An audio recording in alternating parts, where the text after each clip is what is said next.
great day at 9A begins with breaking news. Welcome to Great Day at 9A on this Monday, April 21st. I'm Nicole and Scot. I'm Scott Haney. We're going to get a quick check of the First Alert forecast in just a minute. But first, we're starting with continuing coverage of breaking news this morning. Pope Francis has died. And Catholics across our state and around the world are mourning the loss of the church's leader just a day after he took part in Easter Mass at the Vatican.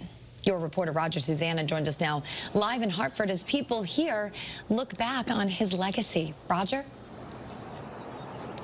Good morning, Nicole. Good morning, Scott. And it really is a bittersweet time for Catholics here in Connecticut and really all across the globe. You know, I was talking with some parishioners here, and they said it's just unbelievable the fact that they were celebrating Easter just hours ago, and now they are grieving the loss of a man they truly loved in Pope Francis. Again, services here at the Cathedral of St. Joseph in downtown Hartford just wrapped up less than an hour ago, and you know, the priest kicked off services by discussing the Pope's death and talking about how sad it was, but yet wrapping it up in the Catholic faith as well and in their belief in salvation.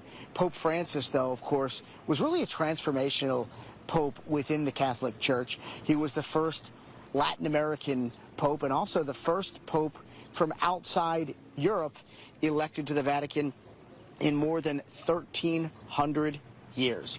Over the next few weeks, the College of Cardinals from all over the globe will select the next Pope. But Catholics that we spoke with this morning hope that people will focus on Pope Francis this week because they tell us the world truly lost a wonderful pontiff and great man. It was a good leader, you know, for our church. What do you think his legacy will be?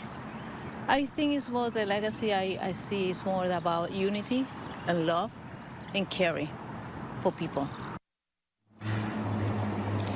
And all of the parishioners that we spoke with this morning reflected some of those exact same sentiments. Now, Pope Francis's funeral will likely be within the next 5 or 6 days, and then a conclave to select the next pope will eventually be set up. But again, today and the days ahead, really the focus will be on Pope Francis, his life, and his legacy. Reporting live in Hartford at the Cathedral of St. Joseph, I'm your reporter Roger Susanna, Channel 3 Eyewitness News. All right, thanks, Roger. Let's take a look at First Alert Live Radar, the only live radar in Connecticut scanning dry. Futurecast, tomorrow's weather today. Got some sunshine out there for you this morning, but we are expecting increasing clouds. And as we move through the evening tonight, this is 1 o'clock, very early in the morning when most of us are still asleep. We are taking a look at some scattered showers making their way through the state. They wrap up about 3, 4 o'clock in the morning, and when you tune in to Channel 3 Eyewitness News tomorrow morning at 4:30, they should be done. We're expecting partly to mostly sunny skies during the day tomorrow. It's going to be a really nice day. Your forecast for the rest of today calls for temperatures in the upper 50s, low 60s, with mostly cloudy skies. You'll see a couple of peaks of sun from time to time, but those clouds are certainly going to thicken up by tonight. And then those scattered showers roll in through very early tomorrow morning. Afternoon sunshine tomorrow. It's going to be a warm day tomorrow, 70 to 75 degrees. Not the 89 we had on Saturday. That was the official high at Bradley.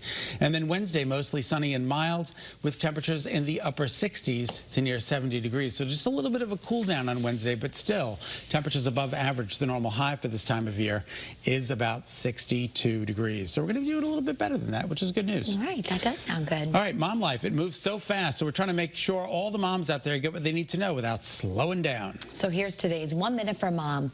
Today, counselors will be available for students and staff as the district mourns the loss of high school senior Gabriella Defoe, her mother, and her aunt as well after a crash took place on Saturday. Just about 10 minutes ago, we found out that 56-year-old Maritza Smith from New Britain also died. And also tonight, students and parents in the Hartford Public School District will have the chance to learn about the search for a new superintendent. There's a town hall at 6 o'clock tonight at Weaver High School. Families can also take an anonymous survey on the district's website to weigh in. Today is National Kindergarten Day, a day dedicated to celebrating play-based learning and the curious spirit this age group embodies. German educators educator Friedrich Frobel is credited as starting the first kindergarten back in 1837. And we are about 30 minutes away from the elite runners starting this year's Boston Marathon. It's Marathon Monday. The course goes through 8 different communities and finishes on Boylston Street. The men's wheelchair division is kicking off now, and the women's division starts at 9:09. So, God bless them. I don't know how they do it. Isn't that amazing? You ever run it? Do you ever think about running a marathon? I don't have a desire to do a marathon. Half a marathon. It's pretty crazy. Thank you for the encouragement. What about you? You're not a runner. No, I'm not a runner. I got bad feet and bad knees, so I'm out. Yeah, my knees are not great. But I give everybody credit for doing that. It's amazing. What a The remarkable fortitude, feat. right? I know, just running and the wheelchairs and the whole 9 yards. So good for them. Congratulations. I'm glad you got a good day of weather to run in. I was just going to say the weather couldn't be better, Yeah, right? it's excellent. Awesome.